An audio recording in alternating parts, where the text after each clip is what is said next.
Boxing TV back with another one, back with my boy Corey. You know, introduce yourself. You know, talk to the people. I'm just Corey. I'm a regular guy. Instagram at Chef Redo. I'm here with my boy, you know, to cook something up. I mean, appreciate you coming through, bro. Every time, my guy. So love. We here. So love. Listen, so we're here to recap the Canelo versus Charlo domination. You know what I mean? And yeah, how you? Well, I guess we can build up to it. So I guess we can start with the Ugos and the Barrio. Yeah, the boy Ugas wasn't looking good. He looked like a Blues milk dud.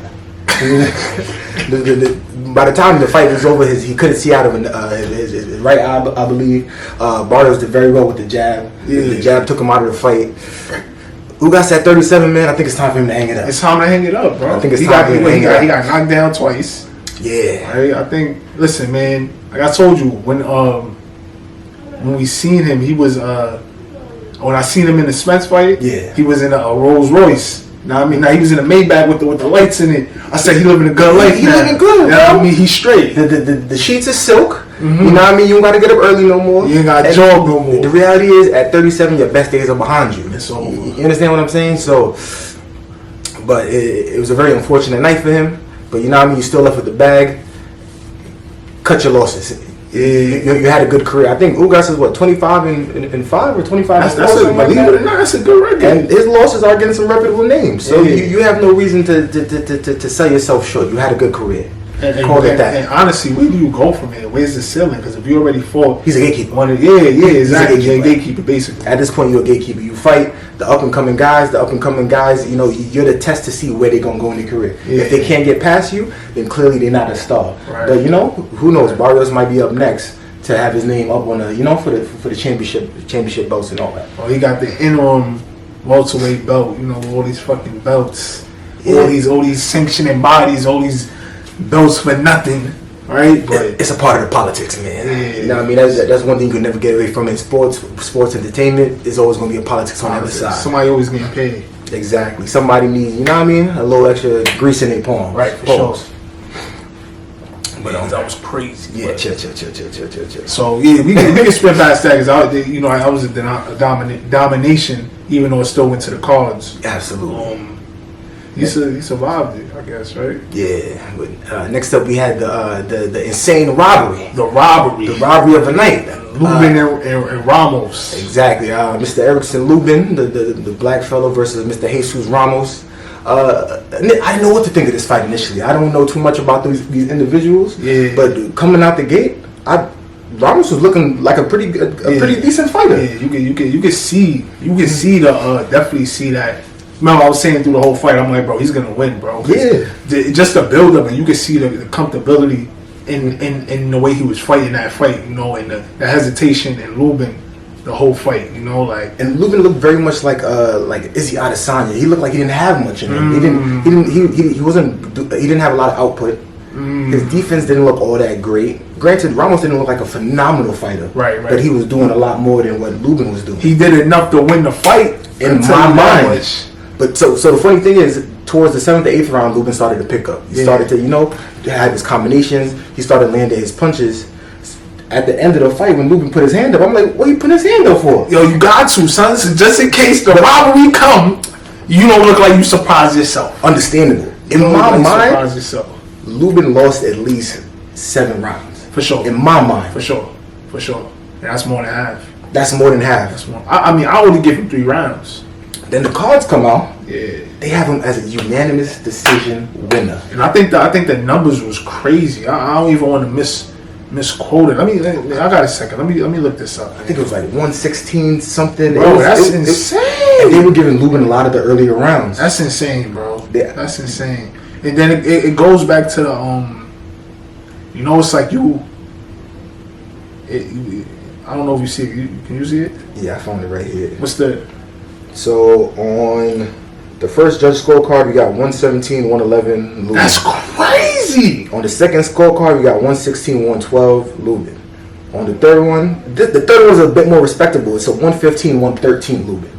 That's a lot. That's a lot more respectable. The 117, 111 is pretty much saying he was dominating most of the fight. So it comes down to the question, like, what are they looking at when they're judging? And that's the thing they never put out. Yeah, because we're looking at, I guess, because obviously, right, we're looking at two completely different fights from different perspectives, different point of views. And you remember I was saying that about the Lomachenko and Devin Haney fight. It's like we can say that, you know, a lot of people can say Lomachenko got robbed, but then these judges are going to judging conferences, and you know they're sitting down in these rooms with each other, and it's like we might be looking at the output opposed to, you know, the defense, the ring general shit, the you know, like it's a lot of other things that they're watching that we're not watching, you know. But I think that was a fucking that was a robbery. That was a robbery. Had it been a split decision, yeah. Had it been a majority draw, yeah. Had it been idealistically, had it looked closer, yeah, I'd be like, that's cool. It could have went either way. Yeah. A unanimous decision, though, yeah. There's no way in the world anybody with a respectable eye can say that they feel like Lubin unanimously won that fight. You know what's even crazier though, because at the end, he just got bad at it. He got up out of shit. Cause my son knows robbery. He like, yo, before they stop me. Yeah, before they like, nah, yo, we mess up the scorecard. My son said, yo, take my win, get my bag, I'm going, son. Gone, bro. My son almost looked lost. He was like, yeah, and you know he was undefeated, bro. So to get your O like that taken by a fight like that, where you clearly won the fight, is insane, bro. Yeah, it's insane. I think that's one thing that boxing got to change. Is they gotta these. I gotta understand what these judges are scoring by. Yeah. It gotta make sense somehow. Yeah, because and then what's the problem of having you know what having transparency with the fans and just telling us what y'all looking for, so we know what we're looking for when we're expecting a fighter to win on the cards. So when you really think about it, you know why they don't want to have transparency? Because when it's time to cook up the fight, yeah, we don't need y'all asking us no question. For sure. It's straight up and down. Yo, this is what it is. Oh, yeah. That's boxing, bro. Robbery at its finest. Yeah. Robbery without a gun. Robbery without a gun. They stuck the spot up without a gun. A robbery on pen and paper, bro. Oh my god, one of the worst robberies that you could ever have. But you know what's the worst thing about boxing too? So it's like you can dispute it, right? You can you know, try to fight it, but it's like it's over. It's very pointless at this point. You gotta take your loss and be like, you know what, I'm just double back and have a better fight next time around. But that's what they say. You can't leave it in the judge's hands. You leave it in the judge's hands, the judges can rob you. You knock them out. Ain't no disputing that. They can't be like, yo, son, get back up, son. Or you just beat them up to the point where son is like, it's undeniable. Yeah, it's undeniable. It's undeniable. So yeah, but that was a co-main event. Believe it or not. Yeah, the co-main event. So then we get on to the main event, you know. Mr. Canelo Alvarez. Saul Canelo Alvarez. The better. My son my papito. Against the, what do you call himself? The Lion? The Lion. One of the twin Charlos. Looking like a cub. Jamel Charlo. Looking like a hyena. Granted, it is important to know, but it's not going to take anything away from the performance. The brother hasn't fought in at least a year. I mean, ring rust. I don't think that you come off not competing for a year and then fight Canelo. I think he should have took a tune-up. Yeah, I don't think you do. Because even Canelo himself took a tune-up. He fought in May. Right. Fought the dude in Mexico, right? Yeah, in May. And beat him up. Did he knock him out? Nah, he won by unanimous decision. But Canelo Alvarez is top 5 pound for pound boxer in the world. Yeah, you gotta stay. You have to take a tune-up fight. Yeah. Before you take on someone like him, pose. Is absolutely necessary, because you can't allow anything potentially to give you a reason to say, oh, this is why I lost. Yeah, you gotta stay active, bro. You gotta stay active, bro, and that's the thing, bro. It's like, you know, listen, I understand, like, you get to a point in your career where it's like you get that fight and it's like, this might be your only opportunity to make that much money. But like I always said, man, I feel like once you become like a household name, right, things like that don't really matter. But let's the money's gonna come with the household name. Look, Mike lost $100 million and made it back, not because he's a great money. he has great money management skills or whatever like that. He's just a household name. Whatever Mike Tyson has, people want to support it.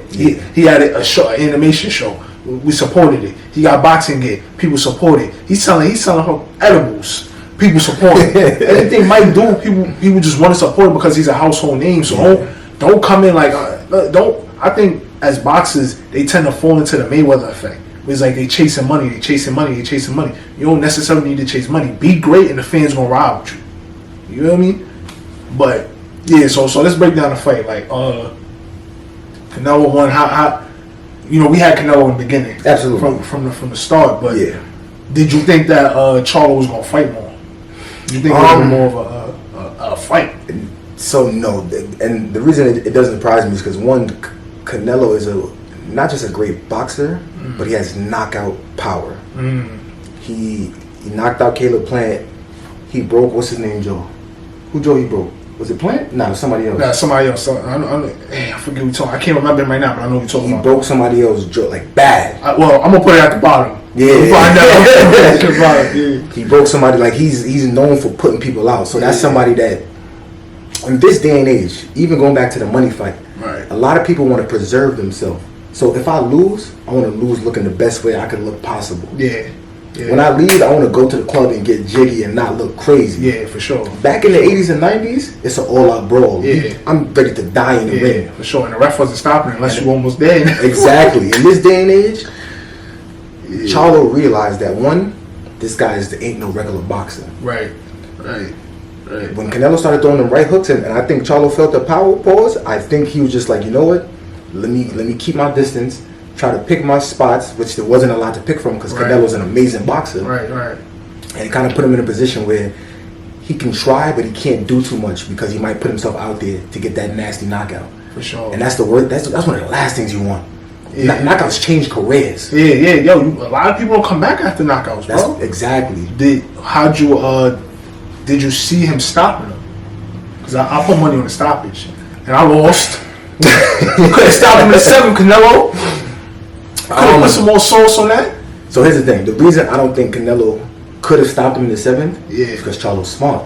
If you pay attention during the knockdown, it was a knockdown, but it was a knockdown to prevent from a knockout. Because he was piecing him up. Charlo took the knee. Charlo don't take the knee. He might hit him with another 7, 8. Because he was building. He was building, and it was bad. He was building. Charlo don't take that knee to reset. Like in UFC, you don't get that time to reset. Yeah. With somebody on you, that's it. It's over. Yeah. In boxing, you could drop, take the knee, and even Charlo. If you look at Charlo when he took the knee, it wasn't like a damn, he really got me type shit. It was more like a let me save myself. Yeah. Let me take a break. Let me let the ref.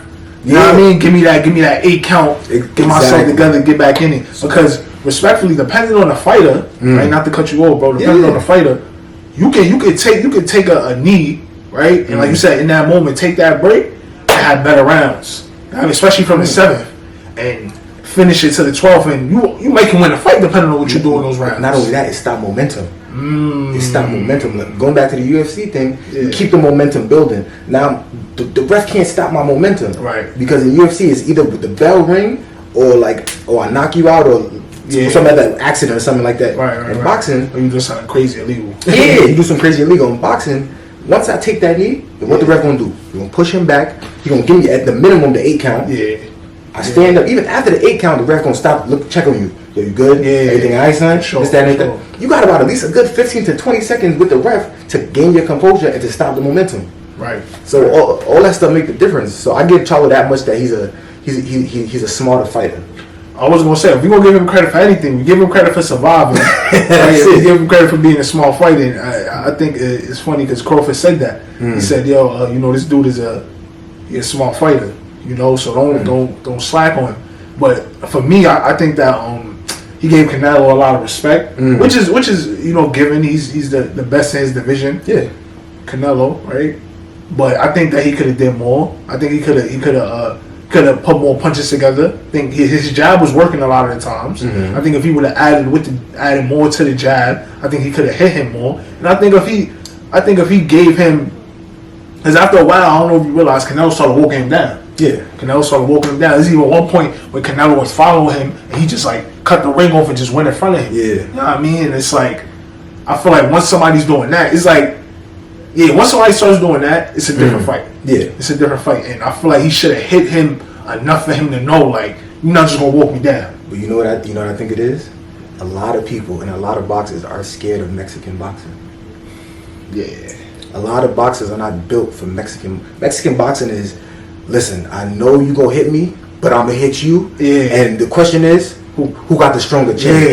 Yeah, for sure. Canelo could do that. And he hit Canelo with some clean shots, and Canelo shook it off and kept coming towards him. Charlo, you know what I mean? Pause. Pretty boy. Yeah. He don't want to go through that. Yeah. Everybody want to be like Floyd. The difference is Floyd has dedicated his life to being the best defensive boxer ever. Don't smoke, don't drink, discipline. You cannot touch me. Yeah. You can Pause, bro. My son do workouts with his neck, bro, so he can weave. That's a different type of motivation and dedication. Yeah, work ethic different, bro. You want to be Floyd, but your work ethic ain't the same. Your job ain't the same, so you can't be Floyd. You feel me? So it's just like, I don't think there was much more he could have done. I think the best thing he could have done was initially take a tune-up fight. Mm-hmm. I think that was first and foremost what he should have done. Secondly, if you did take a tune-up fight, take a tune-up fight between weight classes. Remember, he jumped 2 weight classes. Yeah, he went from 154 to 168. Yeah. Canelo done 40 at 168 already. So he's used to being that weight. Yeah, that's like 14 extra pounds, bro. And that matters when you in the ring, bro. Exactly. That matters. That fatigue. And he didn't even look tired, bro. Like I said, I just feel like he respected Canelo too much, right? And he didn't put his punches together in the right moments because he had opportunities where he was finding good success. I think in the 5th round he found a lot of success in that round. He won that round. Yeah, you know what I mean? So it's like they gave him the 5th round and the 9th round. Come on, bro. So it's like, listen, you gotta zone that out, bro. He Canelo, but he ain't Canelo today. He just another dude standing across from you in the ring that's really good at a high level. That goes back to not being afraid of getting knocked out, though, and I think that's what it is. Mind you, this the one drop that he got in the 7th round was the second time he's been dropped in his career. Yeah. So remember, when you're not used to going through adversity, maybe you're not used to being understanding how to bounce back from it. Errol Spence got dropped in the 2nd and did not look the same for the rest of the fight. And started chasing, looking for it. Yeah, bro, that's a fact. He never really went through adversity. Not a lot of people can. It take real champions, real different. Like you become the cream of the crop when you go through adversity. You could be 32-0 all you want. Well, he had lost one fight, I think, or something like that. But you could be this great boxer all you want. You won't be the cream of the crop unless you go through the adversity. Yeah. What happens after you get knocked out? Can you come back? That's the difference between the Sugar Rays, the Marvin Hagler, the Muhammad Ali's. You know what I mean? You know what I mean? Well, we could say Mike, but Mike wasn't the same either. But you know what I mean? Like was it George Foreman's? You know what I mean? Like that. I think that's the will of a real champion. You know what I mean? Like we talk about Floyd all day, bro. But Floyd got to a point in his career where he made so much money. He was the A-side. He got to pick his fights. Yeah, right. He kind of plateaued. And then a lot of the times he picked fighters that they could use that bread. You can use a quick 10, 15 million to fight somebody that you're already expected to lose to. Yeah. You know what I mean? And I feel like that's what it was with Charlo. Bro, when I mean this is the most humble I've seen Charlo ever in a build-up to a boxing match, bro.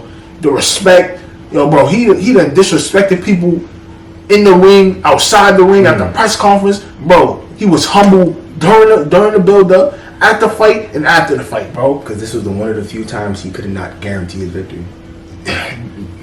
Canelo different. Canelo different, son. What does that tell you, though? What does that tell you about his resume? His resume not that great. You know what I mean? That tell you knew what you was gonna do, but when the odds is not in your favor, you gotta. Then, listen, we're gonna move past this fight, bro, because, like I said, we already knew what was gonna happen. Yeah. Now, Charlo would have did his job. If he would have did his job, I would have nothing to say right now. He'd get all his flowers, but he was expected to lose, right? Yeah.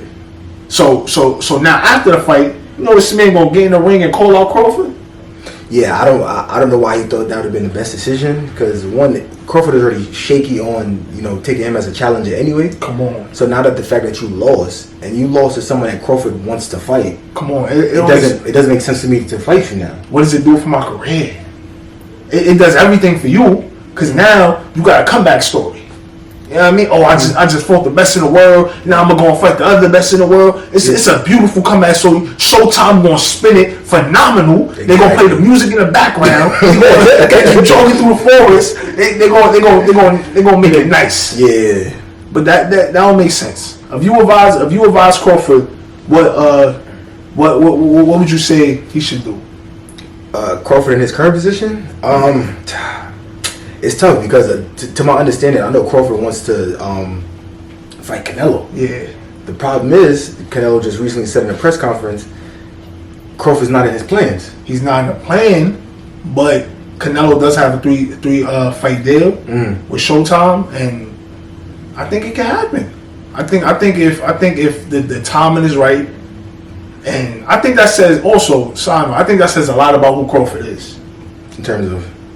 Because of Canelo knows, like he knew he was going to be Charlo, right? Because even when they was asking questions like, oh, did you know? He said, I knew I was going to do this. I knew he counters with his left hand. Yeah. My whole plan was to walk him down the whole time and hit him with body shots, right?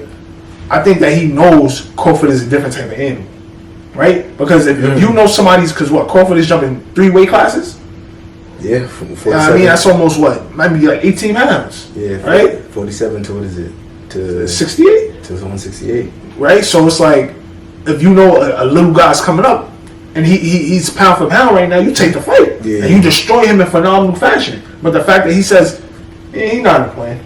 Right? He kind of rates him off. It might be boxing politics, though. It might be boxing politics. Because realistically, I think when you look at the landscape of boxing, Terence Crawford currently has the biggest name. Yeah.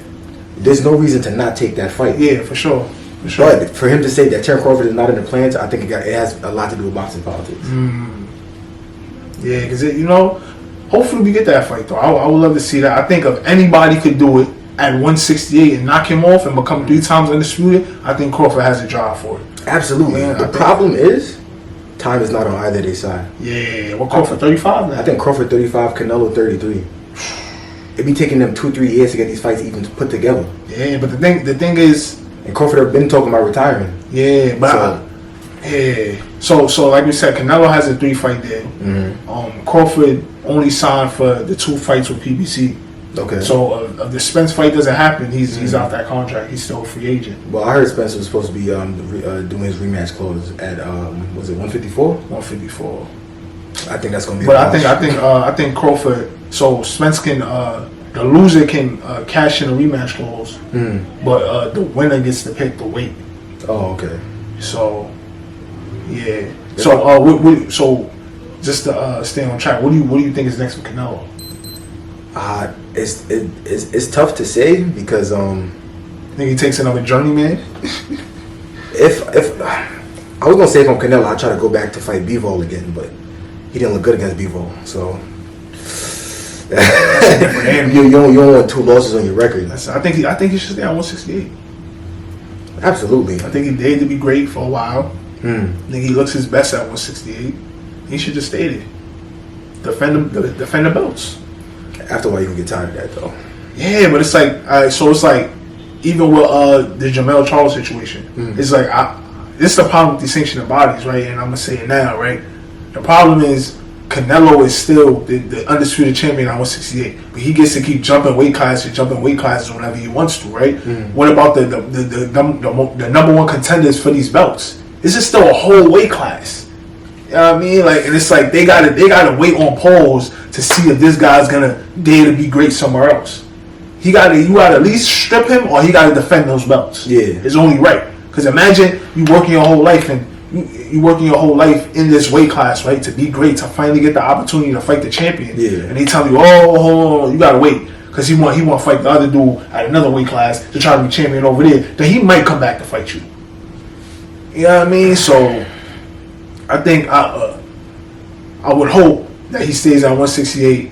He you know what I mean? He mess around over there for a little bit, beat a few, fight a few people, give him opportunities. Who's left him to fight at 168 though? I'm gonna look that up. I don't think. I think Benavidez. Right? Oh yeah. Is it David Benavidez? Yeah, I think Benavidez. That's about it though. But but that's what I'm saying, bro. It's like we don't really see middleweight fights so much that So Benavidez is number 2 right now. Mm-hmm. Caleb Plant is number 3. Well, that's what he done. Kristen Mabibli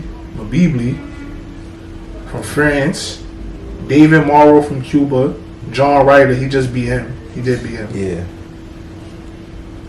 Anthony Durrell. Yeah. I mean, but it's a few people there, bro. I mean, listen, the Benavidez fight look good. It makes sense right now. The Benavidez is probably the only fight he might be looking for. That's probably in his plans. But isn't Benavidez and Anthony Durrell fighting? No? I'm not sure. Or is it it's somebody, Benavidez and somebody is fighting. Let me see. But the Benavidez fight looks good, man. I think you should take that fight. It makes sense. You got one more. He got one more fight in his contract. Or 2 more. I don't know if that Mexican fight was a part of the PBC one.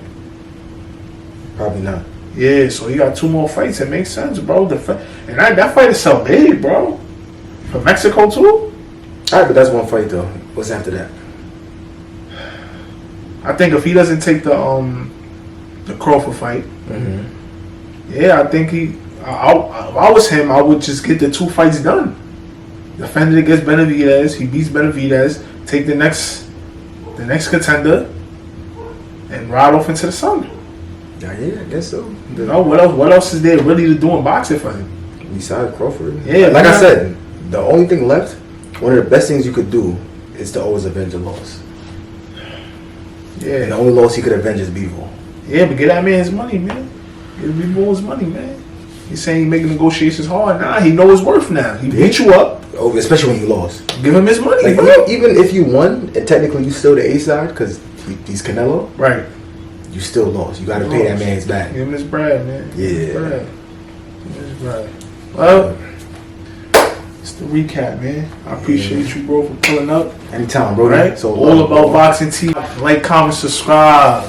Show mad love. You heard? We ain't here cooking. Yes, sir.